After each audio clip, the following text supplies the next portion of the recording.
India as our first priority. To explain it further, Chaudhry Ahmad of 9th A will present Urdu speech prepared by Maulana Shahnawaz.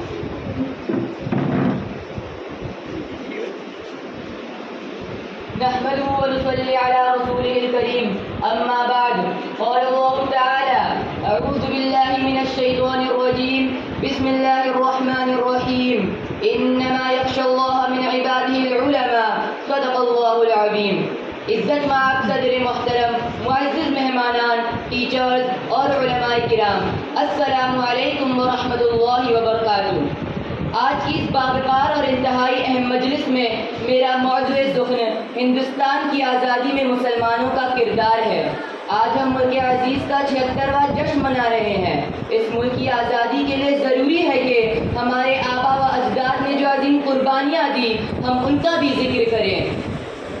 اپنی جان کے دشمن کو ہم اپنی جان کہتے ہیں، محبت کے اسی مٹی کو ملک ہندوستان کہتے ہیں، ملک ہندوستان کہتے ہیں.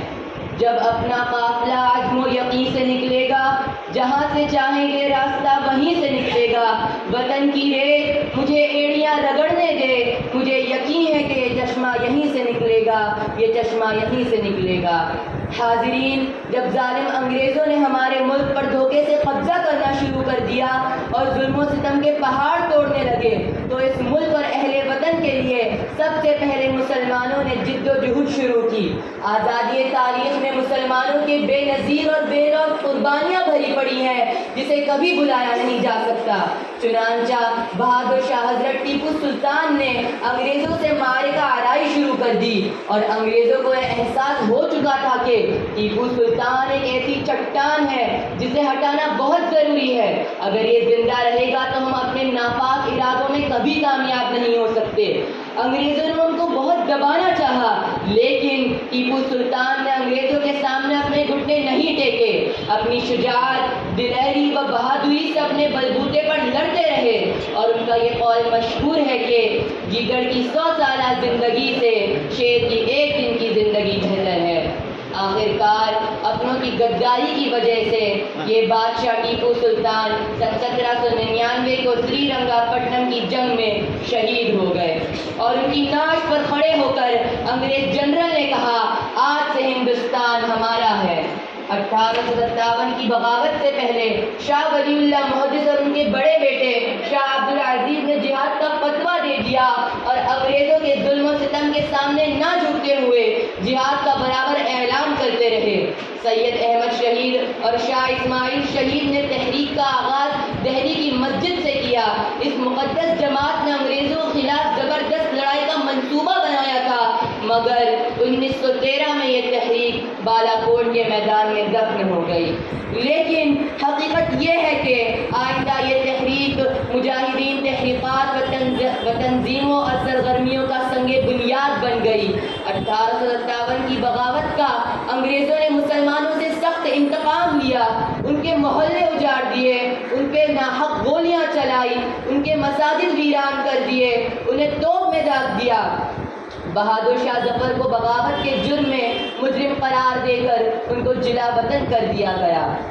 مولانا محمد علی جوہر، مولانا شوکت علی نے آزادی کے خاطر بہت سی دردناک سزاؤں کو برداشت کیا. مولانا آزاد انگریزوں کے خلاف ہمیشہ آواز بلند کرتے اور کہتے کہ ہمارے پاس ترقی کے 2 ہی راہیں ہیں، برطانوی حکومت ناانصافی سے باز آ جائے اور اگر باز نہیں آ سکتی تو مٹا دی جائے. اشفاق اللہ خان للکارتے ہوئے کہتے تھے کہ سرفروشی کی تمنا اب ہمارے دل میں ہے، دیکھنا ہے زور کتنا بازوئے قاتل میں ہے، وقت آنے دے بتا دیں گے تجھے اے آسماں، ہم ابھی سے کیا بتائیں کیا ہمارے دل میں ہے. وہ ہستیاں جنہوں نے آزادی میں اہم کردار نبھایا اور اپنی جان و مال کی قربانی دی، ان میں اشفاق اللہ خان، شاہ ولی اللہ محدث، شاہ عبدالعزیز، مولانا محمد قاسم نانوتوی، مولانا محمود الحسن، مولانا حسن احمد مدنی، امام الحق مولانا ابوالکلام آزاد اور ان کے علاوہ تمام لاکھوں مسلمانوں نے آزادی کے لیے اپنا خون بہایا. اور آج اسی ہندوستان میں مسلمان پریشان ہے، وہ ہندوستان جس کی حریت کے باغوں کو مسلمانوں نے اپنے خون سے سینچا تھا، بے پناہ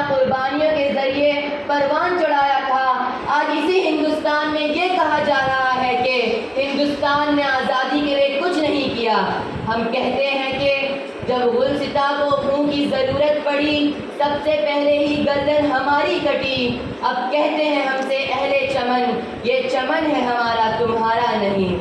اب اس شعر کے ساتھ میں اپنی تقریر کو ختم کرنا چاہوں گا. مذہب کے نام پر ظلم و ستم ہم نہیں کرتے, وفا کی آڑ میں سیاست ہم نہیں کرتے. مذہب کے نام پر ظلم و ستم ہم نہیں کرتے, وفا کی آڑ میں سیاست ہم نہیں کرتے. مٹی میں جاتے ہیں تو بھی غسل کر کے, وطن کی مٹی کو ناپاک ہم نہیں کرتے. السلام علیکم ورحمۃ اللہ وبرکاتہ.